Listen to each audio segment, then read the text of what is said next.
We are now going to call to order the subcommittee on HSB 704. If we could make sure, just like a couple housekeeping things very quickly, please don't talk over folks. Please keep your time limited to about 3 minutes per person. We have a staff member here who's going to keep the timer, so I don't have to do that. I can take notes and focus solely on you guys. I'd love to have us try and alternate to start with pro bill, con bill, pro bill, every other, you understand what I'm saying. And other than that, just please exit the table once you've spoken so that someone else has a chance. So with that, it looks like you're ready to start, and then if others would file up as she's finishing. Let's try not to pack the table too much so that we can still see each other too. So, but a few waving is fine. Thank you. Thank you. My name is the Reverend Lizzie Gilman, and I am an Episcopal priest here in Iowa, in the Episcopal Diocese of Iowa. I'm a voter, and I am a mother of 2 girls. And I thought I would take this moment right now to center ourselves in prayer. For the rights of our bodies, our families, and our destinies, we pray. For our foremothers whose bodies were not their own, for our sisters and our daughters who still fight for their choices, we pray.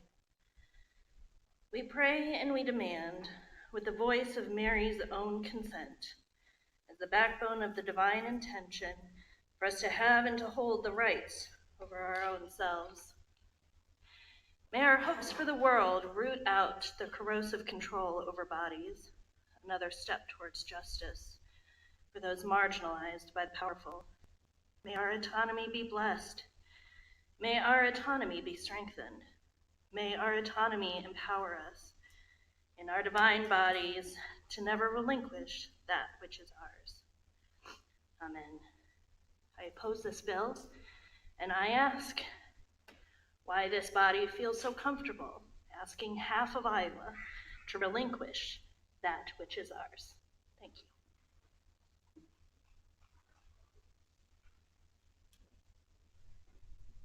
Next.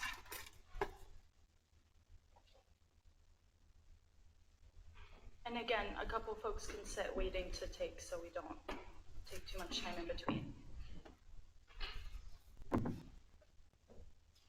Hi, my name is Maggie DeWitty, Executive Director of Pulse Life Advocates and spokesman for the Coalition of Pro-Life Leaders. We are in support of this bill, and thank you very much for bringing it forward. The abortion pill is a dangerous drug that harms women and ends the life of an unborn child. After Monday's subcommittee on the Senate side for this bill, it became very clear that more information is needed on the informed consent part of this bill, specifically abortion pill reversal. According to the American Association of Pro-Life OBGYNs, the APR process is safe for both mother and her unborn child and offers a real chance for the woman to rescue her unborn child when she has changed her mind about an abortion. Abortion pill reversal uses natural progesterone that has been safely and effectively used to support female reproductive health since the 1950s. This is used to counter the abortion drug, mifepristone, and sustain a pregnancy. Further, APLOG states that the use of natural progesterone to reverse the effects of mifepristone poisoning is a simple application of common sense in the treatment of poisonings in situations where the mechanism of poisoning is well understood. Mifepristone poisoning is well studied and well understood. It has a 65 to 70% success rate in saving babies' lives, according to the Abortion Pill Reversal Network. The Abortion Pill Reversal Network reported that 7,000 lives were saved via the abortion pill reversal.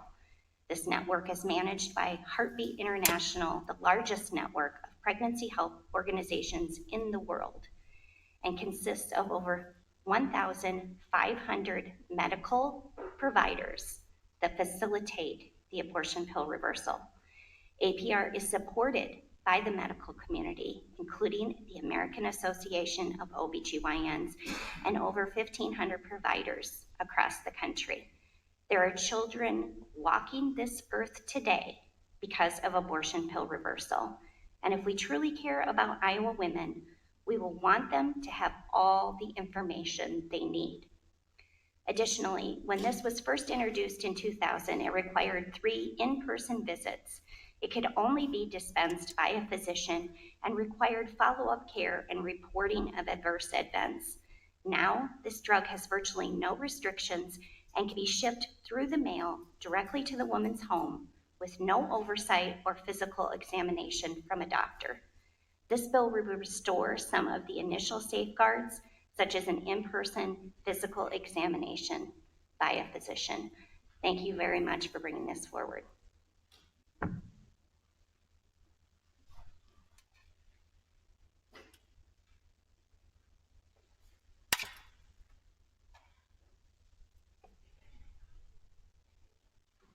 My name is Kirsten Delagardelle, and I'm the Director of Public Affairs at Planned Parenthood Advocates of Iowa. We champion access to quality health care for patients served in Planned Parenthood North Central states in Iowa, and I'm here to oppose HSB 704. This bill is unnecessary government overreach and interferes with best practices for medical care. Health care decisions, including abortion, should be guided by medicine and science, not determined by politicians.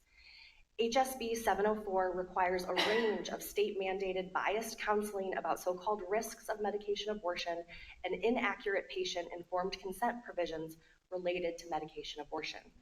To be clear, abortion providers help their patients understand the abortion process and offer support throughout the experience. Planned Parenthood North Central states follows a thorough care model based in compassion for providing abortion medication that includes following up with patients after that care.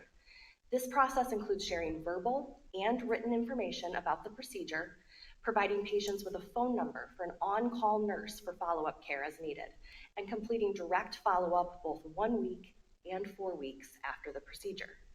Providers do this in good faith, knowing that every method of abortion, including medication abortion, is exceptionally safe, far safer than pregnancy, safer than childbirth, and safer than many other routine procedures such as colonoscopy. Professional medical organizations like the American College of Obstetricians and Gynecologists agree that medication abortion is safe and effective. It's been used by over 7.5 million patients in the US since its approval by the FDA 25 years ago. But this bill ignores decades of science, medicine, and patient experience. Patients are the experts on their own bodies, and providers are the experts on providing the care that patients need. Lawmakers should not be pushing legislation that relies on misinformation. Restrictions on abortion care will only further erode healthcare access in our state. HSB 704 is medically unnecessary and provides no benefit to patients. Iowans are already struggling to access affordable healthcare. Further abortion attacks will not make healthcare more affordable, nor will it make it more accessible. For all of those reasons, we respectfully urge the committee to oppose HSB 704. Thank you so much for your time.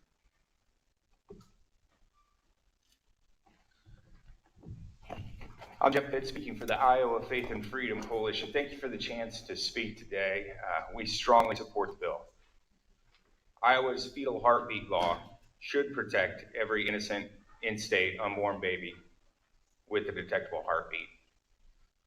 But dangerous black market chemical abortion pills are easily obtainable online, offered by unscrupulous mail-order providers over the internet without a proper prescription.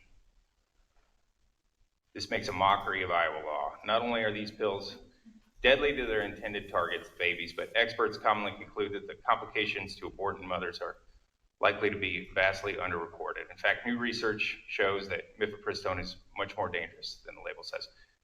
Please pass this legislation and make Iowa a better and safer place. Thank you.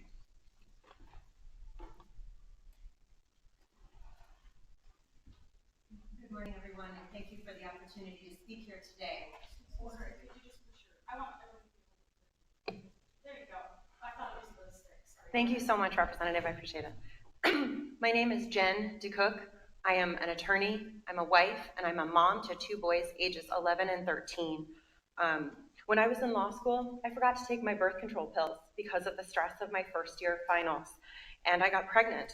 This was in 2000, before medication abortion, and I had a surgical abortion at 10 weeks. And my access to safe and legal abortion literally gave me the life that I have today. I was able to graduate from law school, embark on a career that I love, and when I finally met my husband, plan the family that we wanted to have. Then when my boys were only 3 and 1, I was diagnosed with an ectopic pregnancy. We were not trying to get pregnant. We felt our family of 4 was just perfect. And I had an IUD. The IUD was exactly where it was supposed to be, but they couldn't find the embryo.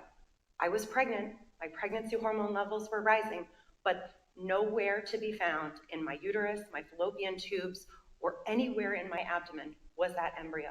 So I had to be monitored. I had blood tests 3 times a week, dragging my toddlers with me to test my hormone levels. And they never, with all the ultrasounds I went through, could find that pregnancy. When it became dangerous, when my hormone levels continued to rise, but the pregnancy was nowhere to be found, my doctors decided that it was clear that I was in danger. My life was in danger, the pregnancy could rupture, I could die. And so on Valentine's Day of 2016, I went to the emergency room with my husband and got 2 shots of methotrexate, which is a chemotherapy drug, 1 in each hip. Now, it was a torturous process. Being treated for an ectopic pregnancy was frankly more traumatic than either of my 2 pregnancies, my abortion, anything. It was a horrible situation. And it was physically and emotionally draining. And had I not had access to safe, quality health care, I would not be here today. If I had not had access to abortion, I would have died. So when I look at this bill and I look at the limitations that it is trying to put on women, pregnant people in Iowa, all I can think is, I would not be here today if I did not have access to abortion. So I ask you to please vote no on Study Bill 704. And when you vote on it, think of me, think of my husband, think of my sons. I would not be here today without abortion. Thank you. My name is Patty Alexander, and I'm reading a statement on behalf of Brianna Newverth. I'm Brianna Newverth, and I am in support of this bill. I had a chemical abortion in Iowa 16 years ago, and I want to share the dangers of medical abortion and how I was unprepared and lied to by the facility that provided the abortion pills to me. When I took the second round of pills, which were misoprostol pills, I had to hold them in my mouth between my cheeks and gums for about 30 minutes. At the end of that time limit, I was supposed to swallow what was left of the 4 pills. However, the moment those pills touched my tongue, I immediately threw up. I panicked, thinking that I had ruined the abortion since I couldn't swallow the pills.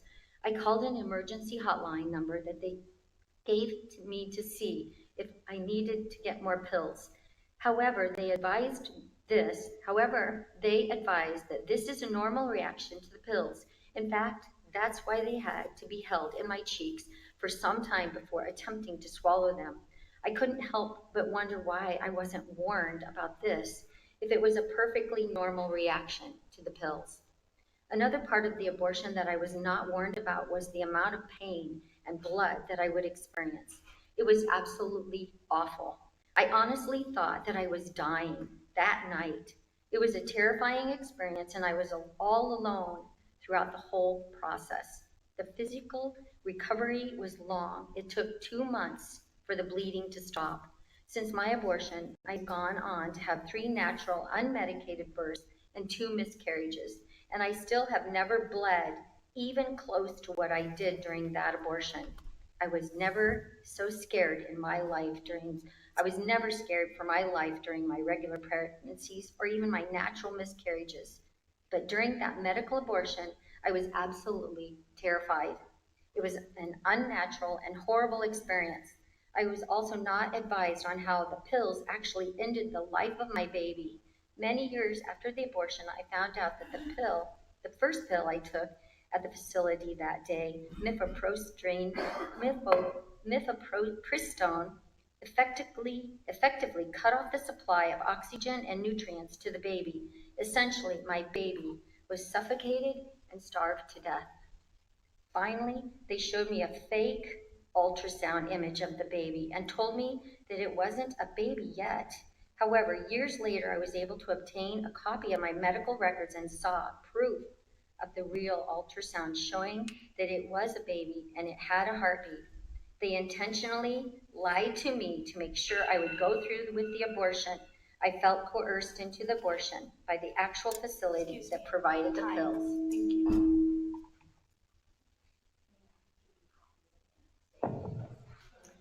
Thank you. Thank you for hearing us all. My name is Elizabeth Davis. I go by Ellie. I live in Des Moines. And first, I've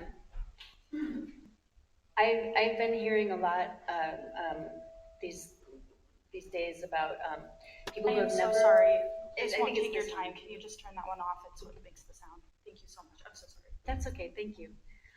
Okay, so I've been hearing from people who have never faced the issue in their own lives talk about how they've heard friends or people who have regretted having an abortion. Friends, I lived that decision. I had been indoctrinated with an anti-abortion rhetoric from the time I was very small, and I believed it as one does. When I had to face the reality of my life and myself 30 years ago, it was terrifying because I recognized that I was the kind of person who blames a sweet, innocent baby for the miserable situation of their lives. I understood that I had not yet learned how to break my own generational chains of abuse and mental illness. I understood that adoption was not an option because of my family's epigenetics. I very much knew the life I would foist on an innocent child, and it was ugly and it was awful. I was homeless and warped by various addictions. Even when I judged myself for having twice decided to have an abortion, I still never regretted the decision. Was I sad? Sure. Yes. Did I regret? Never. I was and am grateful that I had the option for a safe and legal abortion. Another thing that I would like for you to consider in this is that we're hearing from a lot of different people who, from scientists, from doctors, from people who have other education and training, not necessarily scientific, but who are passionate. They believe what they believe. But I have to wonder where each of these groups are getting their beliefs. The scientists and the doctors, I understand where they're getting their beliefs. I want to reference a study from MIT in 2018 that analyzed millions of tweets sent between 2006 and 2017. And the conclusion of the study was that false news reached more people than the truth. The top 1% of false news cascades diffused between 1,000 and 100,000 people, whereas the truth rarely diffused to more than 1,000 people.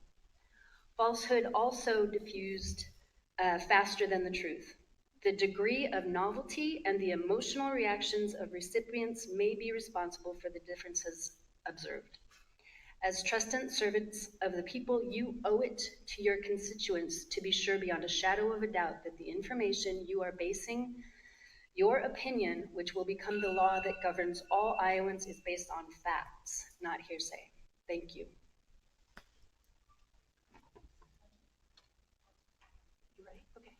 Thank you. I appreciate being here. My name is Christy Judkins, and I'm the Executive Director of Iowa Right to Life and a part of a member organization of the Coalition of Pro-Life Leaders. And I would say that I am a woman who made the decision to have an abortion in the past. I've been pro-choice, and now I'm pro-life because of the science, biology, and embryology information I've gained over the last few years. In a recent report issued by National Right to Life on the state of abortion in the U.S., they indicated that since Roe, 64 million babies have been lost to abortion. To put this in context, this is more lives than are found in any U.S. state and about 20% of the current national population. Chemical abortions, responsible for more than half of the nation's abortions, have continued growing thanks to pills now being mailed into all U.S. states, regardless of laws. But the data is loosely collected and is not rigorous or thorough enough to give us a true picture. What is true is the actual accurate data on babies born and saved because of fetal heartbeat laws and life at conception. We believe there should be reporting on the adverse impacts of chemical abortion. The recent Ethics and Policy Center report stated that after examining insurance claims from more than 865,000 patients who took mifepristone, the study found nearly 22 times the number of serious complications reported by the U.S. Drug Administration. Complications like extreme pain, excessive bleeding, sepsis, and feelings of coercion, women feeling like they were dying or wanted to die afterwards. And the FDA reported that there were 36 deaths in the U.S. due to chemical abortion.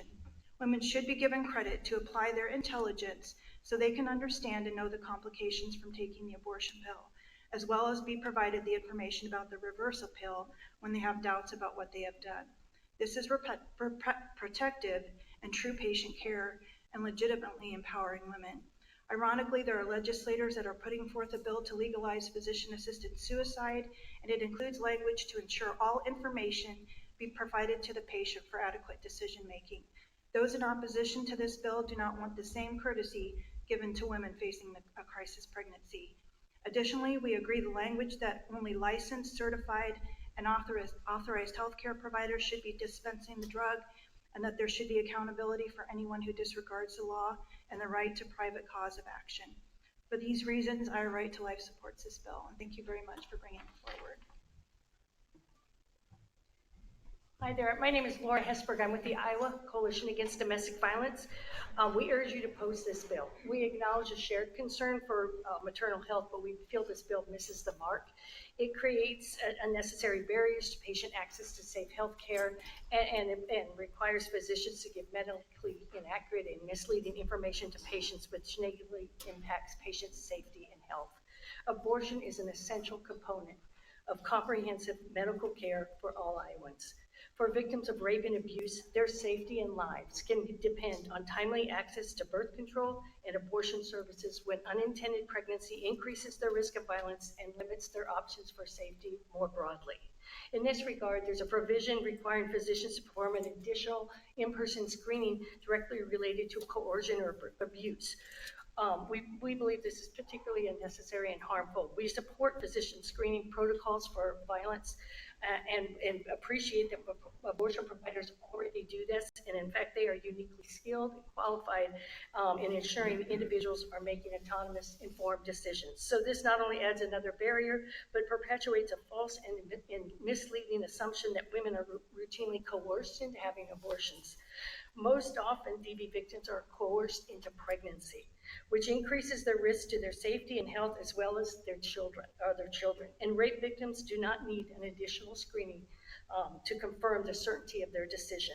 Pregnancy often increases the risk for violence and death, even with no history of abuse. But if there is a history of abuse, that increase is 3 times more likely to result in violence and perinatal death. And unintended pregnancy is the primary reason women seek abortion, making it harder to access birth control, and abortion forces rape victims and abuse victims to maintain contact with the person that harmed them, and forces many to return to violent relationships they were trying to leave, which creates great risk to themselves and their other children. This bill is unnecessary, and we do not believe it improves maternal and child health in Iowa. Thank you. This is going to be our final one just because of the time of the committee that ends, or the block that ends at 9. I'm so sorry, but this will be our last one. Thank you, Representatives. My name is Josiah Olson with the Family Leader. We support this bill because we believe it is a good step in the right direction towards protecting pregnant women and their babies. We do believe that we have a problem since the Dobbs decision and the passage of the heartbeat law. The abortion industry has developed a network of abortion drug dealers that are operating outside of the medical system. These systems are providing abortion drugs to anyone for little or no fee. So a boyfriend who doesn't want to be a dad, human traffickers who can stand to lose money, essentially anyone has access to these pills. Contrary to the claims of certain organizations, abortion drugs are not safer than Tylenol. Recent studies show that 1 in 10 women who take abortion drugs suffer a serious adverse event. Unfortunately, these black market suppliers don't care about those incidents. They send pills without a doctor's involvement, and many of them tell women to lie about it, subject to strict liability and statutory damages, if not worse. So we are thankful this bill provides an opportunity for women who are harmed to get the justice they deserve. We also appreciate that this bill helps women who are considering abortion to be able to make an informed choice. Mothers should know about the risks of hemorrhaging sepsis and other potential side effects. They should know that an incomplete abortion is a very real possibility. And they should know that in the case they change their mind, that there are hundreds of women who have had their babies today because the doctors helped them reverse the effects of these drugs. So we believe this bill is a good step towards protecting women from the dangers that are created by the abortion industry, and we urge you to move the bill forward. Thank you. Thank you. I'm Representative gonna Rochelle, request, can I yield my time to the physicians who are at the table? I'm so sorry, and I apologize, I'm not trying to cut everyone off, we just only had 30 minutes, so I know we're already gonna go over. This bill will harm women in Iowa. Good afternoon, or good morning. I'm Dr. Francesca Turner. I'm legislative chair for the Iowa section of American College of Obstetrics and Gynecology, and we oppose this bill. When I started medical school in 1994, one of my professors told me medical knowledge doubles every 8 years. I thought we were so advanced. Today, medical knowledge doubles every 73 days. This bill codifies language regarding informed consent, risk, and forces doctors to discuss the possibility of abortion reversal. A 2020 double-blind, placebo-controlled, randomized clinical trial, which is the highest quality study, was stopped early because a quarter of the women had severe hemorrhage, but the study could not show efficacy due to safety risks. There isn't any precedent for codifying language in a physician's informed consent that is so scientifically disputed. Science is ever evolving and changing. Studies and information are learned every day. And this is how we use our medical judgment and expertise to counsel our patients, not by some outdated law made by politicians and not doctors. I have no idea if the future will allow make abortion reversal a standard medical practice, but just because someone wants it to work does not make it safe, and it does not make it an acceptable to force a physician to tell patients about a practice that could cause irreparable harm. I hope each of you would find it reprehensible for your doctor to make false claims to you about your health. I find it worse for a law to be made that knowingly goes against accepted medical practice. For anyone who is saying that there is data to support this practice, just know that not one major medical society has adopted this standard medical care. Do not let yourself be fooled by sham studies that go against what is safe for patients. In summary, this bill will delay appropriate medical care and risk serious harm. Will further strain Iowa's maternity care system, where 2/3 of counties are already maternity health care deserts. With recent closures of birth centers, we cannot afford additional barriers to drive physicians away or increase costs for an already fragile rural healthcare system. This legislation will worsen care for rural Iowans. We can do better than this, and I urge you to oppose this bill. Representative Barker, would you like to make any comments? Appreciate everyone being here today, and since I received this bill on Tuesday, I've had some really good conversations with both advocates of the bill and the provider community, hearing intent of the bill and concerns from folks. Those have been really collaborative, and I appreciate those, and am interested in continuing to have those conversations. There will be some amendment language that has come out of those conversations, so appreciate everyone's input there, and would those that we didn't get to today would welcome hearing your feedback so that we can continue to have the conversation. Thank you so much. Yes, as Representative Barker alluded to, since this bill has been out, we've been having some really great conversations. So far, we're working on an amendment that, in all good faith, we have shared with both sides of our committee makeup here. And if we didn't get to you today, again, we were limited by time, and as I know we were already over, we all have to get to Health and Human Services next door in a few minutes here. But I really do appreciate hearing from each and every every one of you.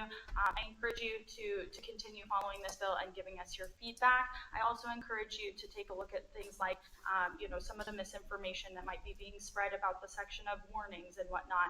I worked on that portion of the bill myself and asked for it to only be listed as what the warning on the label is. So things like that your doctor and a pharmacist would be legally required to counsel you on properly and not make up any extraordinary circumstances would be taken directly from the label or from the FDA's recommendations. So things like that, I recommend that you guys all take another deep dive and a deep study. I know we're all doing that right now. Give us your feedback. Stay tuned for that amendment. I think it's almost ready. Last time I checked, we were just waiting on a comma. And that has taken in some of our medical community's concerns about the role that their boards would play in their normal procedural situation. So thank you again for being here. With that, we're going to conclude. And one final announcement that didn't need to be on record. These keys were found, so they're yours.